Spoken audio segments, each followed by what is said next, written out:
Olá! Hoje a gente vai mergulhar num plano bem prático, um passo a passo para quem está começando a investir, mesmo que seja com pouca grana. Sabe aquela ideia de que a poupança é o lugar mais seguro para o dinheiro? Então, muita gente acredita nisso. Mas existe um inimigo invisível ali que vai corroendo o valor do dinheiro sem a gente perceber. E esse inimigo tem nome, é a inflação. Na prática, o que ela faz? Significa que aqueles R$ 100 que enchiam o carrinho de supermercado há uns anos, hoje compram bem menos coisas. Ou seja, só guardar o dinheiro na poupança muitas vezes não basta. Na verdade, é bem comum estar perdendo o poder de compra. Então, como é que a gente luta contra isso e constrói uma segurança financeira de verdade? Bom, tudo, absolutamente tudo, começa com uma base bem forte. E o primeiro passo, antes mesmo de pensar em retornos altos, é esse aqui: montar a reserva de emergência. Tem que pensar nela como um colchão de segurança financeiro, sabe? Um dinheiro que só pode ser usado para emergências de verdade, para cobrir aqueles imprevistos que aparecem sem avisar. E onde é que se guarda esse dinheiro? Bom, essas opções são as ideais. Por quê? Segurança máxima e o que a gente chama de liquidez diária. Por exemplo, o Tesouro Selic, que é basicamente o investimento mais seguro do Brasil. Ou CDBs com proteção do FGC. E a liquidez diária quer dizer que, se precisar da grana, dá para sacar no mesmo dia. Simples assim.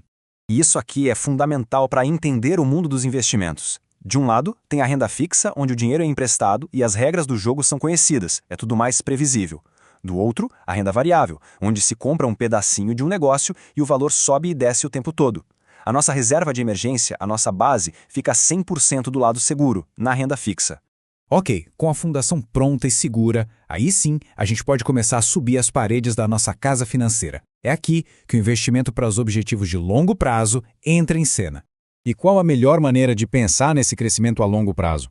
Para quem está começando, em vez de ficar tentando adivinhar qual ação vai ser a campeã, existe um jeito de comprar o mercado inteiro de uma vez só. Essa forma é através dos ETFs. Pensa no ETF como se fosse uma cesta cheia de diferentes investimentos. Com uma única compra, a pessoa está levando para casa pedacinhos de várias empresas ou de vários imóveis e isso já espalha o risco na hora. E o melhor de tudo é que é super acessível. Comprando uma cota só de BOVA11, por exemplo, já se vira sócio das maiores empresas do Brasil, com o IVVB11 das gigantes americanas. É um jeito de ter uma carteira super diversificada com pouco dinheiro. E olha que interessante, no longo prazo, essa estratégia simples costuma ganhar de muito gestor profissional por aí. Certo, a casa está construída, a estrutura está segura. Só agora, só depois de tudo isso pronto, é que a gente pode pensar em colocar uns acessórios especiais. Coisas que têm potencial para retornos gigantescos. Esse é um conceito chamado de exposição convexa. A ideia é simples: arriscar um pouquinho para ter a chance de ganhar muito, muito mesmo. Pensa em colocar uma parte bem pequena do dinheiro em algo que pode explodir de valor, como uma ação de tecnologia nova ou uma criptomoeda. Mas isso, claro, só depois que o principal já está bem seguro. A regra de ouro aqui é a seguinte: para esses ativos de alto risco, só se deve investir um dinheiro que, se for perdido, não vai fazer a menor falta. É aquela parte da carteira que se aceita ver virar zero na esperança de que ela se multiplique por 10, 20, 100 vezes. Ok, a gente já cobriu o que fazer e como fazer. Mas talvez o fator mais importante de todos para ter sucesso não tem nada a ver com o ativo que se escolhe. Agora, se prepara para uma das coisas mais curiosas do mercado financeiro. Uma corretora gigante, a Fidelity, foi investigar uma coisa. Dentro da base de clientes deles, quem é que tinha os melhores resultados? A resposta foi surpreendente.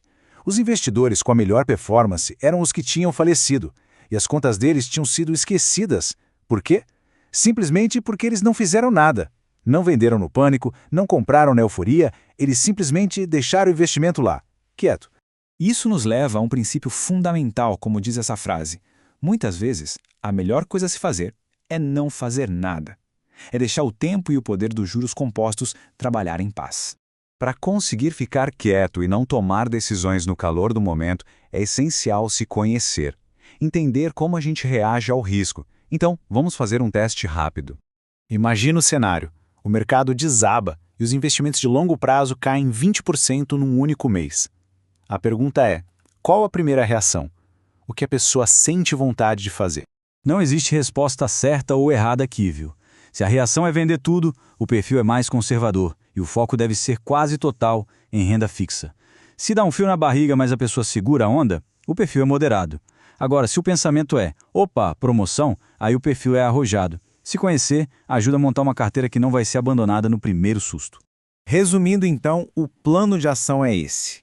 E a ordem é crucial. Primeiro, a reserva. Depois, definir os objetivos.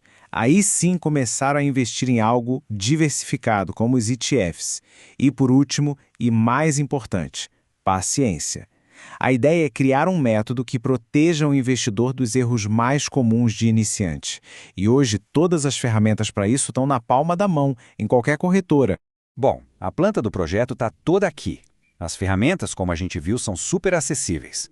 A única pergunta que fica agora é: quando é que a construção desse futuro vai começar?